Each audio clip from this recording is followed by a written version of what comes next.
Coming up on this week's edition of NCBA's Cattlemen to Cattlemen. What's in store for the cattle market? We have an outlook from CattleFax. Plus, we've got expert advice on steps you can take to help manage your herd's risk for BRD. And now, NCBA's Cattlemen to Cattlemen. Hello and welcome to NCBA's Cattlemen to Cattlemen. I'm Kevin Ochsner. There's been a lot of discussion about President Biden's 30 by 30 directive, which is part of a larger executive action on climate change.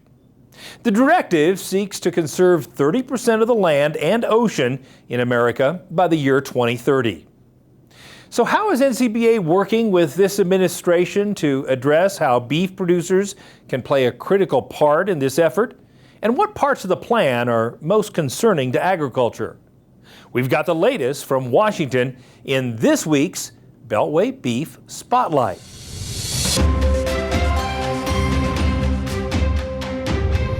Perhaps no other issue since the beginning of the Biden administration has concerned producers around the country quite as much as 30 by 30. This initiative was part of the president's climate executive order signed in the early hours of his administration. And in the months since, we've been hearing from producers around the country all of the different reasons that they're concerned about this proposal, whether it's violations of private property rights, more land designations, either on public lands in the West or on private lands around the country, or use of tools like eminent domain to close out cattle production operations around the country. The fear is that that 30% number that the Biden administration would like to conserve of the American landmass by 2030 would be achieved through means that would take cattle production out of the equation at a time when we need our producers out on the ground achieving those conservation benefits that have been done for generations on cattle operations around the country. Just last week, we finally saw the first real details of the Biden administration's 30 by 30 plan, which they're now calling America the Beautiful.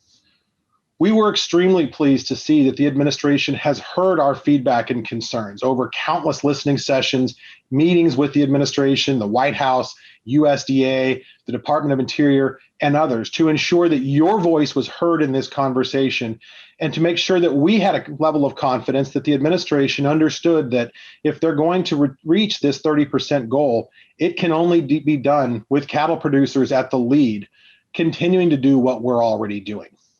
I'm pleased to tell you that in the initial inspection of this report and the direction USDA and the White House intends to go here, they do intend to lead with an acknowledgement of the importance of working lands. What we're hearing from them is they do intend to start by really getting a handle on just how much conservation benefit is already being achieved by our producers around the country. This is great news, and it's a really good first step in making sure that as the Biden administration pursues this goal, we don't end up being a casualty of this initiative rather than a beneficiary of it. Now, just because this is a good start doesn't mean that we're done here. We're going to have a lot of work left to do. We're going to have a lot of areas of concern that we're going to need to continue talking to this administration about, continue expressing your viewpoints and ensuring that your voice is represented at the table. Things like changes to grazing rights in the West, establishing new migration corridors for wildlife that could be problematic for our producers around the country, or any other large land designations that could change the way our multiple use landscape looks like, are all going to be things we're going to need to ensure don't negatively impact cattle producers around the country. But today, as we've reviewed this initial outreach from the administration on this effort, we are pleased to see that they've heard our concerns, they've responded to them, and they've made it very clear that they intended to continue keeping us at the forefront of this conversation so that agriculture is not negatively impacted. Rest assured, NCBA will be ready to defend your private property rights and your ability to continue producing the highest quality cattle and beef in the world on your operations, while also doing it in the most sustainable way possible for generations to come. Stay tuned, and we'll have more about this in the coming days, weeks, and months as the administration continues to develop this initiative. And we'll be the first to let you know if there's anything new of concern that we need to react to as an industry to ensure that we protect how we do business around the country. Thank you.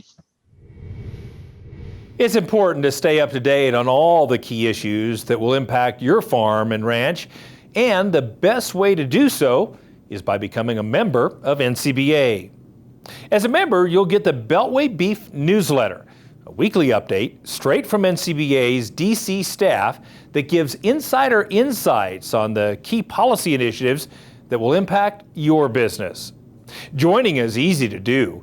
Just call 866-233-3872 or visit the website ncba.org. Time now for Market Watch, brought to you by Heston by Massey Ferguson.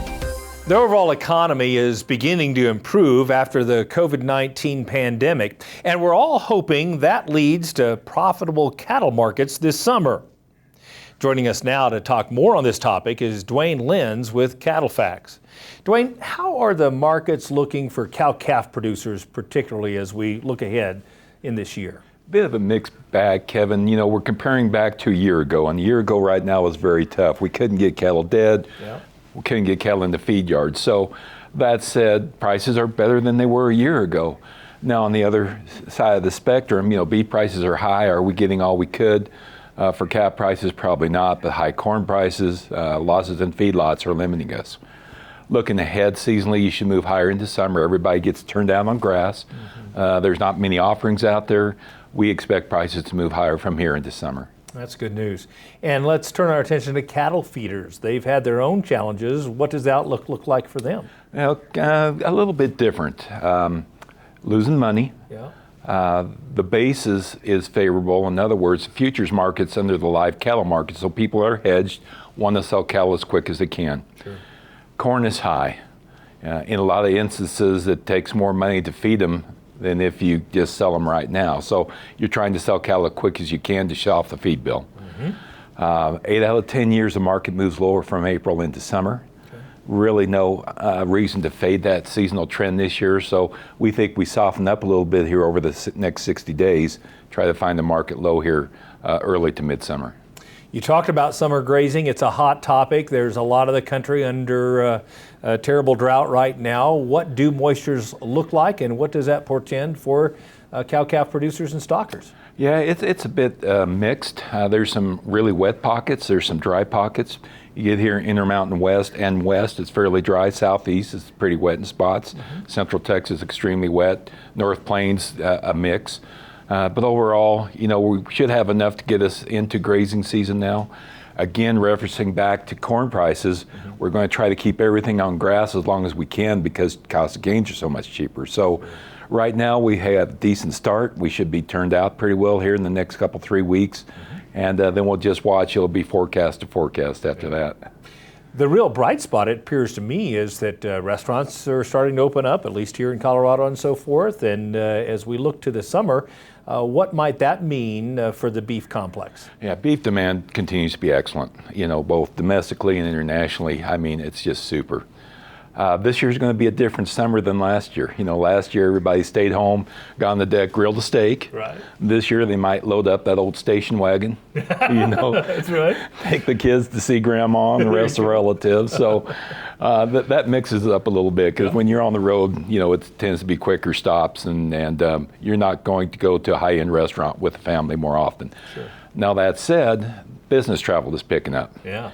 And when you have a nice customer in, you want to take them to a high-end restaurant, you want to get them a steak. So that end of it's going to be good. So overall, demand's going to stay good. We can change the mix a little bit for what we are demanding this summer as far as cuts of beef. Beef demand looks great. You know, we had some real processing issues last year, and at one level, it's very impressive how resilient that segment of the industry is and how quickly it was able to retool and come online. On the other hand, I hear some challenges even as we speak now, whether it be labor and otherwise, getting cattle through the harvesting facility. What is your take on the whole processing capacity and throughput in our industry? Yeah, like you said, it's picked up greatly from where we were. That said, we're still not back to full capacity. There's still some spacing issues going on in plants. And it's hard to get, and it's not just the cattle and beef industry, a lot of industries, it's hard to get people in on a consistent basis for labor. So, you know, it's not that we're running half capacity, 3/4, but maybe 85, 90%, which means there's going to be plenty of beef out there this summer. Okay. But it also means that it's a struggle every day for a packer to put through everything that they want to, and it creates a bit of a backlog at times in feed yards. So wrap this all together for us. Lots of variables out there, lots of uncertainties. What advice do you have in terms of developing a marketing plan for the next 6 months or so? We want to be patient. Okay. We really like what we see coming in the fourth quarter as far as these markets, because supplies are dropping. Demand is and will remain excellent.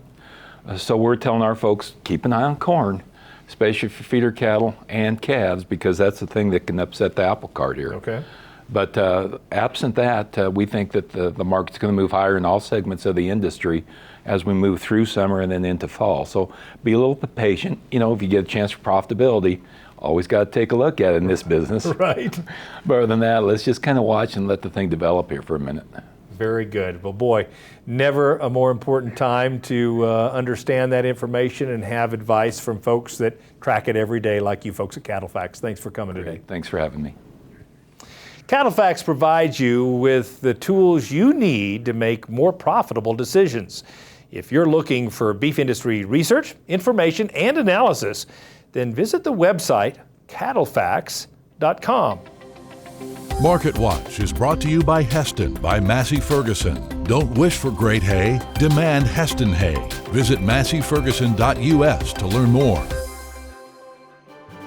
Still to come on Cattlemen to Cattlemen, we'll take you inside a special event that helped highlight the health and environmental benefits to eating meat. That story when we return. Stay with us. Getting to run a family farm is a dream come true. When you can grow good grass, there's opportunity to grow plenty of weeds. We want to use the tools that will help us do a better job. I would like the legacy to be that we took really good care of the land and we truly did it as a passion and we did our very best for the right reasons. From the very beginning, Ritchie has been dedicated to one thing: helping people deliver fresh, constant water to their animals. Today's Ritchie waterers rely on a valve design that remains much the same as it was in 1921. It's a simple idea: do it right, and the rest will take care of itself. We never set out to create a company that would be around for 100 years. We just wanted to create something great.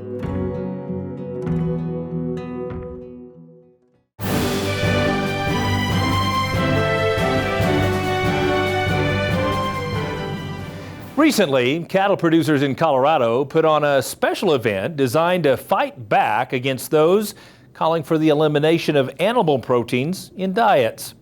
Cattlemen to Cattlemen reporter Brian Baxter has a closer look at the Meat-In Day and why it's important to speak up for the beef industry. March 20th was a big day for livestock producers and rural communities in Colorado as people gathered to enjoy beef and pork and to help tell the story of the value of agriculture. They called it Meat-In Day. The Meat-In movement started with a meat out proclamation. Our governor thought it would be good for a lot of not necessarily accurate reasons to take a day off from eating meat. So we countered that with a Meat-In movement, and it really took root through social media, and we saw support from all over Colorado, then all over the nation, and then actually internationally. And we have about 100 events in Colorado going on, all for a positive reason. Governor Polis may go down in Colorado history as the best meat salesman in this state. You know, him coming out with the proclamation, and this is one way to show people the importance of agriculture, the importance of rural Colorado. We come together, we feed each other, we feed others, and it's a good thing. Through this, local communities, local cattlemen's associations decided to host barbecues, and they're free barbecues to show support for producers, but in that they're asking for donations to local cattlemen's associations, the Beef Sticks for Backpack program, and through this we're really excited to feed those that are food insecure, to feed those that are hungry, and to see such a positive event come out of this. The Colorado Cattlemen's Association and other farm groups joined together to host meet-in events throughout Colorado, grilling up and handing out food and demonstrating how livestock producers care for their land, their animals, and their communities. Many of these events also included raising money to help local families in need. Today we have a free of charge cheeseburger and pork sandwich feed. We're taking them to the nursing homes and to the assisted living facility here. I just hope we get a lot of people so we can tell them thank you for their support, because this community is what it's all about. We've got a lot of people that aren't involved in agriculture out here today, and they came out to support a good cause. The ag community helps everybody. If somebody's in need, the ag community will be there in a heartbeat. While people are supporting the meat industry or the beef industry, we're encouraging them to bring maybe their city cousins to this event or to meet a rancher that produces their beef. But also, we're taking this as an opportunity to educate about health benefits of beef, about the environmental benefits of beef, as well as the economic contributions that beef has to the state of Colorado as well as the nation.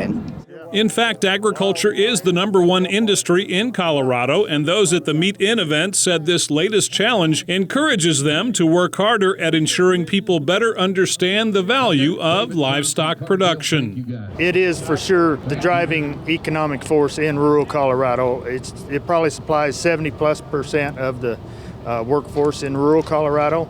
In the state, it's over 500,000 with all the ag direct and related jobs. So it's huge in this state. And I don't know why there's such this attack on agriculture, but we've got to knock that off. As a beef producer, I'll state first and foremost, that we care about our animals, we care about the environment. Our families live here. My family, I'm the 4th generation here. We're a centennial farm by the state of Colorado, awarded back in 99, so we've been at it a while. And we want to see our children be able to carry on this lifestyle. So we don't do anything that's going to be harmful to either the environment or the livestock. You've got cattle that are grazing on grass that are good, and that land is grassland. It's meant, God put it here to be grazed and eaten by animals. So you convert that grass into food, you increase the carbon dioxide. There's so many advantages to having cattle grazing on these grazing lands. Look at the forest fires we had last year. If those lands would have been grazed properly and managed properly, I don't think they'd been anywhere as highly impactful as they were. People know that the beef industry intuitively is good for the environment. When they drive down the highway and they see open green grass, they see clean water, and they see clean air, they don't see that over metropolitan areas. They see that over farms and ranches. And we believe at this point in time, we're nearly climate neutral. So not only are we not going to contribute to climate change, if that's something that we can talk about, we're actually going to reverse it with a simple upcycling animal and a livestock producer. And we're going to make this planet even a more healthy place because of beef production.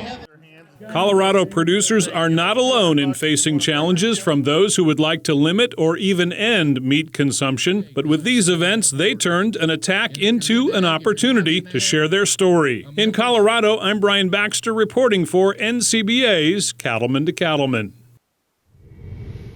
One of the most important things you can do to help protect our industry is to become a member of both your state cattle organization and the National Cattlemen's Beef Association.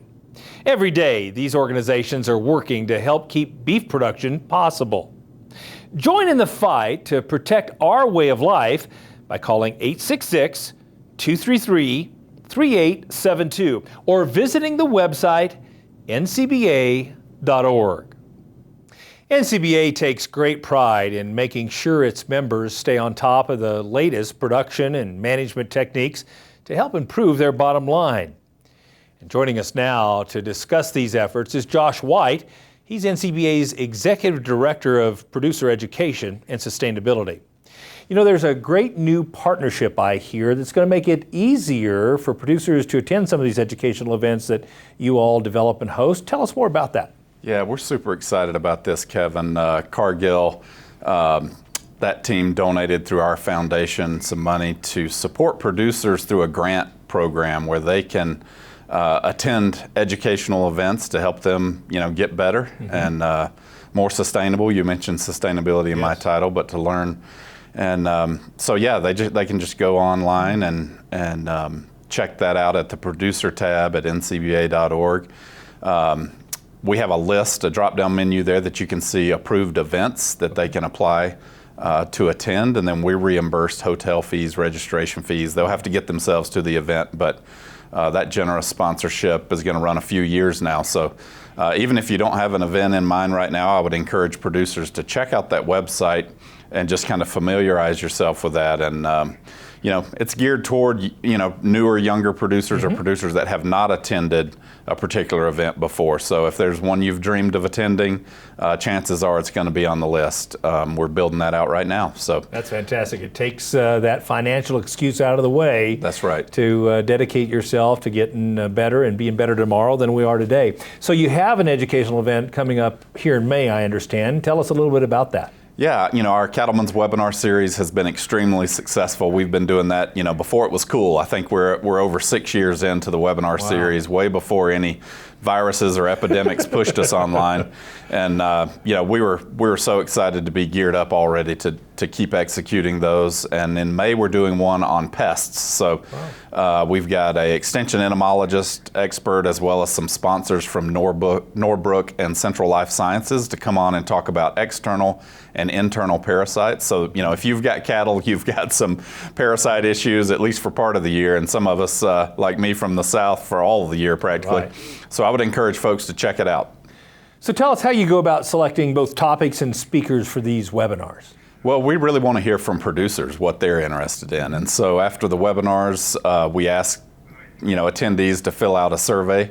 Really from all of our events, we try to include a survey option at the end. And of course, we have our ears open when we're in person again at events. We can certainly hear from producers and sponsors and others one-on-one. But we also look at what challenges are out there as a team. Our team's always looking and listening to our compadres in DC and membership team that's out in the country listening and try to collaborate on, what's relevant.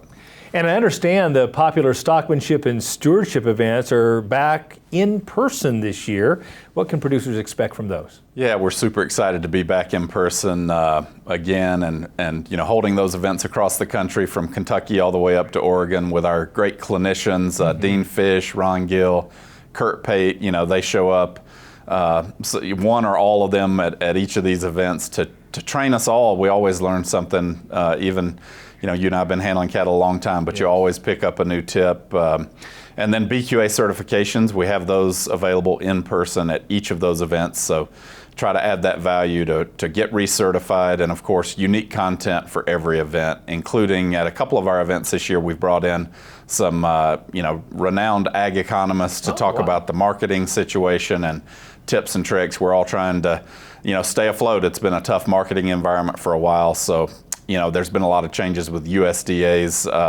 livestock risk protection and other tools that we can use to manage risk. And so we're excited to have them share the latest.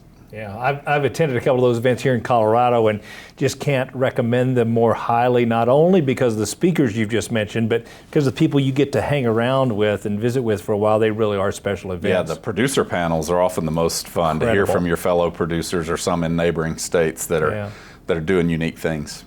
So tell us, why is producer education such a high priority for NCBA? Yeah, I just mentioned profitability. There's less ranchers each time they do an ag census, it seems like, and it's been a little tough in the market. And so just being able to get together, like you mentioned, learn from each other, see how we can all become more profitable, more sustainable, and really just with coming out of this COVID thing, I think we need some socialization, get to see each other again, and whether it's convention or one of these stockmanship and stewardship events, we'd love to see you out there. Yeah, they really are worth the time. Thank you so much for coming and for all you do for producers. Good to see you, Kevin. To find out more about the programs Josh talked about and all the education information available to beef producers, Visit ncba.org and click on the Producer tab at the top of the page. Up next on Cattlemen to Cattlemen, we've got expert advice on steps you can take to help manage your herd's risk for BRD. That story when we return. Stay with us. They're here, they're hungry, and they can't be stopped with ivermectin alone. Add Safeguard when you deworm your cattle to take out resistant parasites like brown stomach worm, Cuperia, Nematodirus, and others. With 2 dewormers from 2 different classes, you can kill more resistant worms in your cattle, so you don't leave potential on the table. Consult your veterinarian for the diagnosis and treatment of parasitism. Then bite back at safeguardworks.com. Hi everybody, I'm Tom Elliott with John Deere.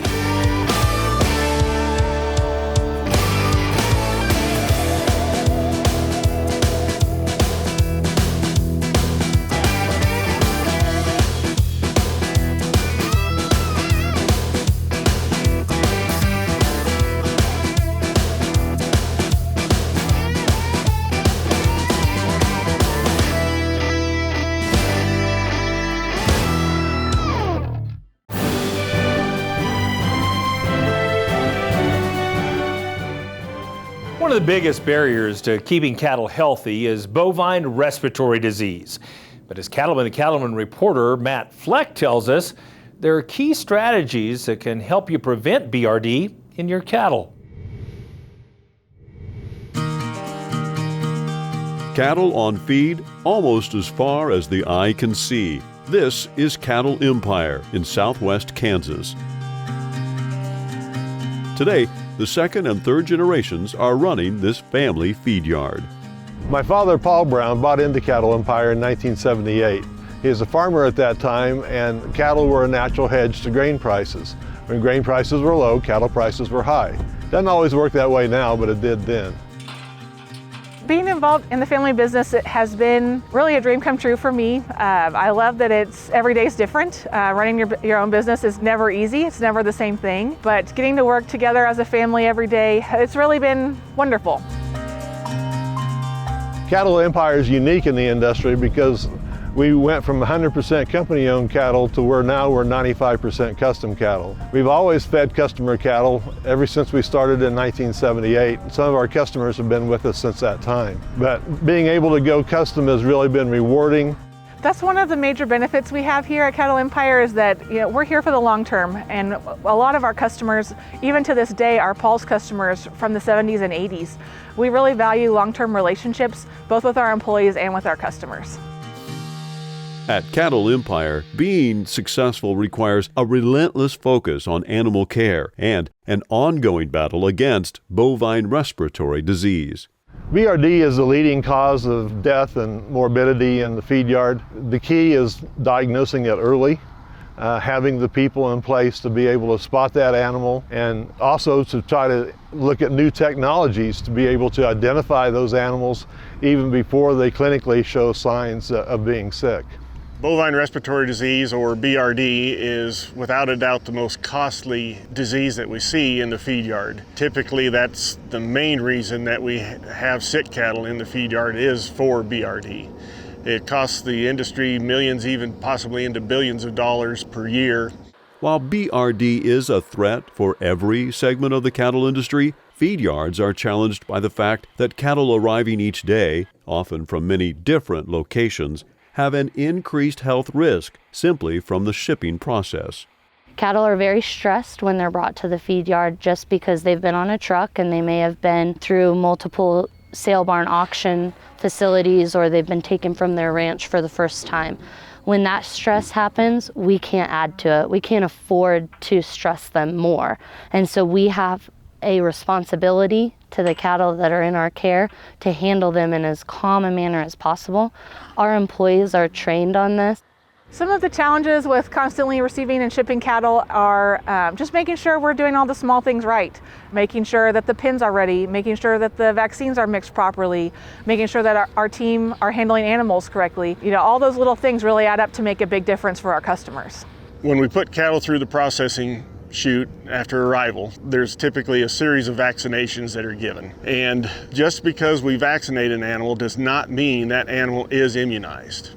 We have to understand that that animal has to be physiologically capable of responding to the vaccine. And by the stress of the marketing system that a lot of our cattle go through, the truck ride to the feed yard, and then again the handling at the feed yard, so much of that can raise the stress on those animals and they simply can't respond. So getting them in to a pen that they can find feed and water, basically rehab themselves for a short period of time before we vaccinate them is key. Also important is ongoing training of all employees at the feed yard in beef quality assurance or BQA animal care practices, so everyone can work together to handle animals correctly and to identify any that may be showing BRD symptoms. When an animal does get sick, using the right antibiotic reduces treatment times and the amount of antibiotic used. So when we pull an animal to treat him, the goal is, number one, to get him back on the road to performance as quickly as possible. Every day that a calf is sick, his performance gets worse. Ranch to rail information indicates that there's around $90 lost in performance for every time a calf is treated. In order to get that calf rehabilitated and ready to perform, it's so important to, number one, find that calf early in the disease process so there's less damage done by the pathogen. And number two, get him in an environment that he can recover. Timely treatment for our sick cattle when they do get sick at the feed yard is so important. If we can identify illness in an animal and get them treated with the right antibiotic, then we can get them back on feed. Once they're back on feed, their immune system will start working in a more robust manner because we've primed it with vaccines on the on-arrival protocols. And so once we get cattle back on feed with their immune system working, we have a better chance at feeding them successfully through the whole feeding period and then getting a better closeout for those customers. Handling vaccines with care is also key, storing and mixing them properly, keeping them cold, and using them up quickly. New technologies, better access to performance data, and BQA practices that emphasize low-stress handling are all valuable tools that work to keep cattle healthy and help cattle feeders give their customers what they want.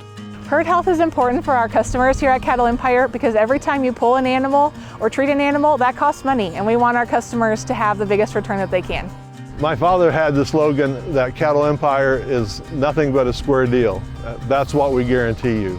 We don't guarantee cost of gains, but we do guarantee that we will give it our all to make sure that the cattle perform the way that they ought to and the way that's most economical to the customer. At Cattle Empire in southwest Kansas, I'm Matt Fleck, reporting for NCBA's Cattlemen to Cattlemen.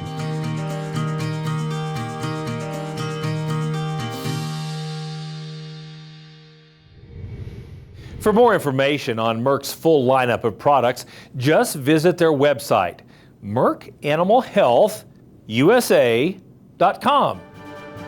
Still ahead on Cattlemen to Cattlemen, we'll show you an operation in Nevada that's improving the land for future generations. That story when we return. Stay with us.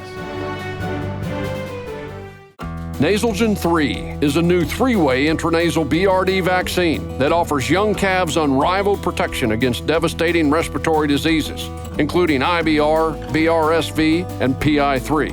And it has a unique blue shadow, so there's no second guessing which animals have been vaccinated. To up your protection, choose new Nasalgen 3 PMH, the first and only 5-way intranasal vaccine on the market. Talk to your veterinarian and visit nasalgen.com to learn more.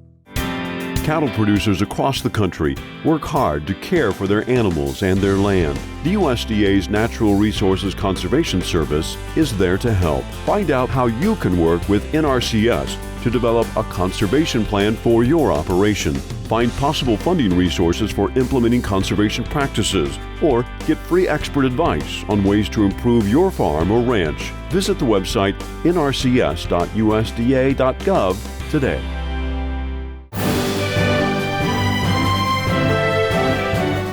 Every day, cattlemen and women care for their land and their animals.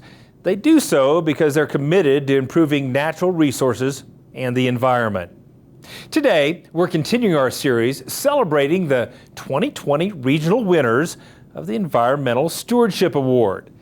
Let's head to Nevada and introduce you to the winning operation from Region 6.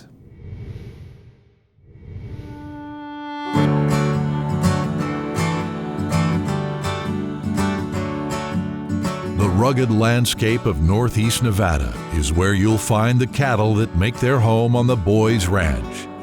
Today, Steve and Robin Boys care for the land that has been in the family for generations. My family has been on this particular ranch since 1945. Robin, my wife, and I have been ranching here for over 40 years. This ranch is interesting because I tell people it's bigger than the small ones and smaller than the big ones, but it's never without family members being involved in the day-to-day work. The cattle on Boys Ranch graze on a mix of private and public lands, with 13,000 acres owned and an additional 112,000 acres leased from the Bureau of Land Management. It's a combination of private property and public property that we manage. So there's a lot of difference in public land versus private land holdings. If we want to make any improvements, a water trough, a fence line, anything like that, we have to go through a regulatory process, and that can take a lot of time to get that done. 80% of the land is government land, but we like to think that we treat it as our own. We're stewards of all the land, whether it's private or public, and we take that very serious. To us, there's no line between that public and that private. We manage it all the same. Years ago, Steve and Robin attended holistic resource management classes. The new information they gained caused them to reevaluate how they were managing their land and their cattle. We were operating pretty much as it always had been for years, and it was becoming obvious that we needed to do something different. There was a real paradigm shift that had to happen. And, just because your grandfather did it or it's been done for 100 years doesn't mean it's the right thing. It really did open our minds to how beneficial cattle could be to the land if managed properly. The first step was to create a rotational grazing plan for a ranch that had been managed the same way for decades. Nothing was getting any kind of rest. There weren't the fences to do much of, control the cattle. And, it was obvious something needed to happen and to change management, but you can't change your management with cattle if you don't have the fencing and the water improvements. So it's really critical before grazing management changes are made to have those infrastructure improvements in place. The changes we made in our grazing plan and the time of year of those cattle, they're out on the range now, and we're supplementing them on native grass, which has really helped the amount of hay that we feed in the winter. We've cut it in half, which has been a big help not only to us financially, but also to the land. There are definitely noticeable improvements on the land that Steve and Robin manage. This area we're standing in here now, before a change in management had occurred, this was just dirt. And now we have all this grass and riparian vegetation. I just appreciate the opportunity to, be on the land that they have taken such good care of. It's not a fast process, but we've been learning and we've had some successes, and we feel that we've turned the land around. We've turned it around not in spite of cattle, but because of cattle. We use those cattle as a tool, and you don't have a lot of tools out here, and grazing is one of them. Making change happen alone is difficult, so Steve and Robin helped create the Shoe Sole Management Team. This collaboration brought together the people of neighboring ranches and government agencies to share ideas and to help make resource management decisions together. The working relationship between the private and the public, it has to work together. And that's where these meetings and these partners we have in this collaborative group are so important. We meet 3 times a year. That way we have input from those entities that have concerns out there. If they have a concern, they bring it up at the meeting and we all talk about it and we adjust. You're getting everybody together and basically trying to get at this is what all of our desired outcomes are for what do we want to see on the ground, and then how are we going to get there through the types of management that we put in place. It takes a lot of trust on the rancher side, takes a lot of trust on the agency side, and I think what they've done has been this great example of how this can work. They know if we say we're going to do something, we try to do it. And so just that trust and that working relationship is extremely important in a ranch that has to deal with this much federal land. For Steve and Robin, the commitment to stewardship has only grown stronger over the years, and they work hard every day to take the actions that will sustain this land and its natural beauty. Steve and I feel that our job isn't done here. Our objective is to leave things better than when we started out 43 years ago. We may not see the benefits of many of the things that we're doing right now, but for the generations to come behind us, they will see it, and that means a lot to us. And I hope that the future generations can enjoy it as much as Robin and I have.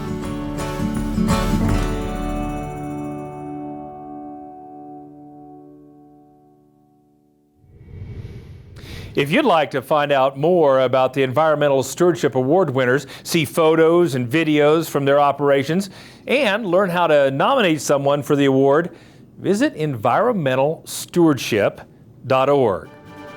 When we return, it's time for a visit with our good friend, Baxter Black. Stay with us. We'll be back right after this.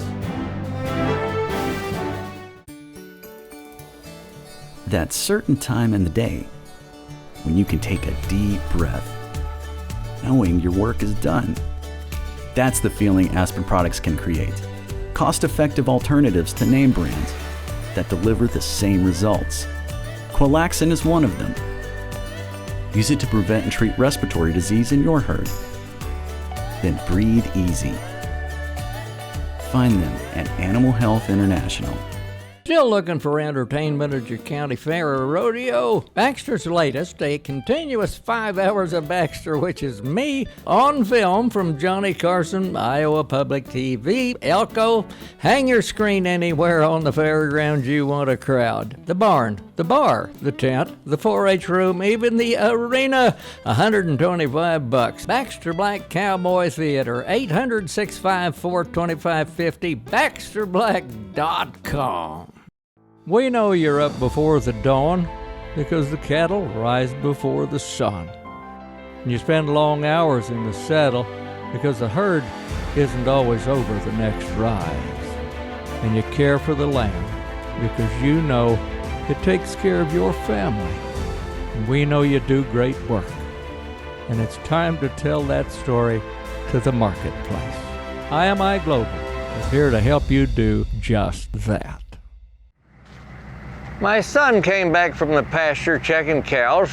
He'd unloaded the horses and then backed up to drop off the trailer. He set his block and then jacked up the gooseneck and texted a friend and adjusted his iPod and climbed in the cab and drove off without putting the tailgate down. It happens to us all. It's one of those moments like accidentally drilling a hole in the gas tank or tightening a bolt till the head breaks off, or thinking, it'll hold one more cow. Well, my Iowa friend Steve has a history of minor collisions, and it's always entertaining to ride with him. You know how some farmers of his caliber paint their company name or logo on the side of their truck? AgriBeef or Skyview Farms. Well, Steve's vehicles are easily recognized by their damaged fenders and tailgates. I remember staring at the back of his fairly new pickup and asking, how's that new gooseneck trailer doing? And then I looked closer, and the tailgate wasn't just buckled out like someone had tried to pull it up or down or in nor out. It was all of the above. It resembled a Tyrannosaurus Rex chew toy. Turns out, just like my son, he'd unhooked the gooseneck, forgot to drop the tailgate down, and drove off. The next day, the tailgate was still down, but he jumped in the cab, glanced in the rearview mirror, and backed into the meter pole. He swore someone had moved it while he was in the shop. Last month, we pulled out of his circle driveway and he hit a flatbed trailer that they'd used to haul their four-wheelers. I heard this screech and I felt a bump and I could hear something dragging in the gravel, but it was below our field of vision. It didn't seem to slow the truck any, but I was worried. I said, I think you hit something. Shouldn't we stop and check it? Whatever, he said, and drove off. This is Baxter Black from out there.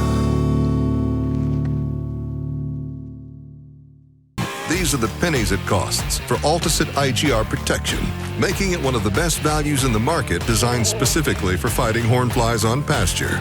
As a supplement, Alticid IGR is part of what you're already doing, and as a feed-through, what your cattle are always doing.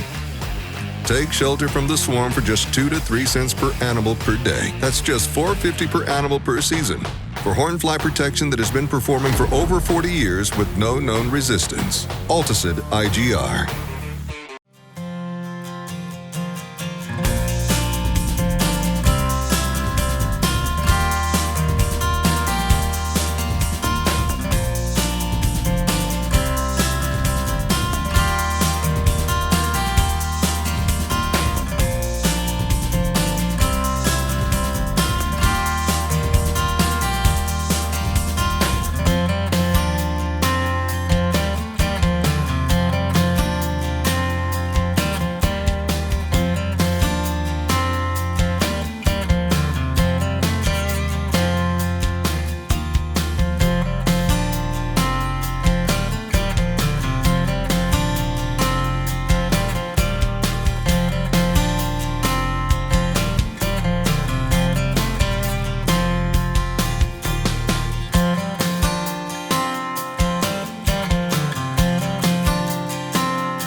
An upcoming production sale to advertise? Then contact the Cattlemen to Cattlemen marketing team or your breed association to learn more.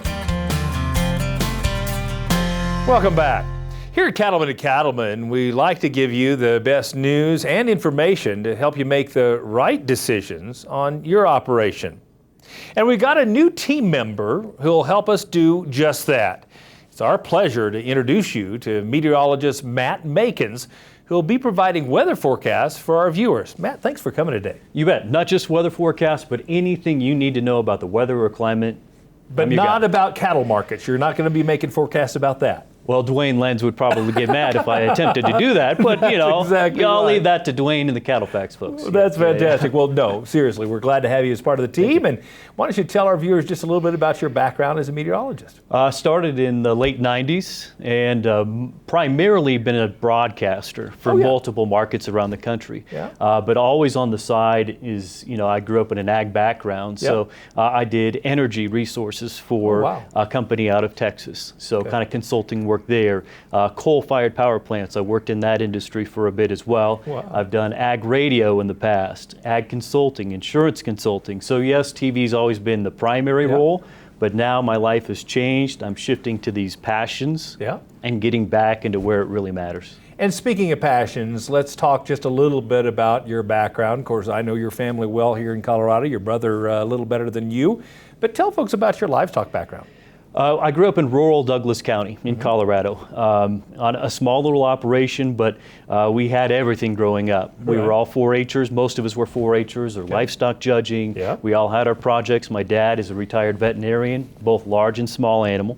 So you can imagine being in 4-H and having a vet on hand. That's pretty handy. But he was also a high-risk buyer at times. So growing up kind of in the scientific mindset of, well, how are we going to help this calf or you know, whatever may be going on was huge for me. So kind of my dad instilled the livestock and veterinary practices, the scientific mindset in most all of us. Yeah, so growing up, I was a 4-H'er. I was always the tag along with my big brother, but you know, it all worked out. That's good. Yeah, well, you understand a little bit about what we're going through and how weather impacts our business. For sure. And not only that, I think it's interesting that you've worked in multiple different markets. Specifically, what kind of insight does that give you as a meteorologist, having that experience in different climates and different places of the country? You can see how different the impact will be. So like in Kansas, maybe you can hit the tornado season. That's going to be detrimental. Cold snaps, that's going to be huge in the plains. But then you go to Florida and your impact is different. Right. It'll be hurricanes or perhaps even fires can be an issue there. But you learn along the way that the local impact may be different, but what impacts a producer in Florida may be supported by somebody in Nebraska. They get hit by a hurricane, some producer in Nebraska is going to help you out. Right. So we're all kind of tied into it together. Yeah, that's fantastic. And give our folks just a little bit of a sneak preview, maybe, Matt, in terms of the kind of information you'll be sharing that can help them make better decisions in their own operations. You know, I think the biggest issue now is the app world. Okay. You can read your app, but it does not tell you your impact. Right. And maybe rarely that app goes beyond a week or 2 weeks out. Right. So I'm here to help, whether it be preparing for the February cold snap that came through, right during calving was a huge issue. If folks need resources for that, that's one thing. Yep. But I think, you know, here in Colorado and a lot of the West, we're seeing supplemental feeding because pastures are really not doing very well so far this spring. Yep. So what are you going to need to plan on for the summer or fall as La Nina keeps in? The supplemental feeding, you may have to plan more on that. Find hay, go ahead and pre-buy or something. So kind of help folks every step of the way, from 2 weeks out to what you need to plan for next winter. And any resource, I'm here to help. And there's a lot of products out there. Maybe you just need to ask, can you help me interpret this? What is this showing me? I'm happy to do that too. Well, we're excited to have you on the team and look forward to the insight you'll provide. Thanks for coming today. You bet. We'll see you soon. You'll also be able to watch Matt's weather segments on the Cattlemen to Cattlemen YouTube page. Go to youtube.com/Cattlemen to Cattlemen and subscribe now so you don't miss out on this valuable information. Well, that wraps up this edition of NCBA's Cattlemen to Cattlemen. Thanks so much for spending time with us. We'll see you again next week right here on RFD TV.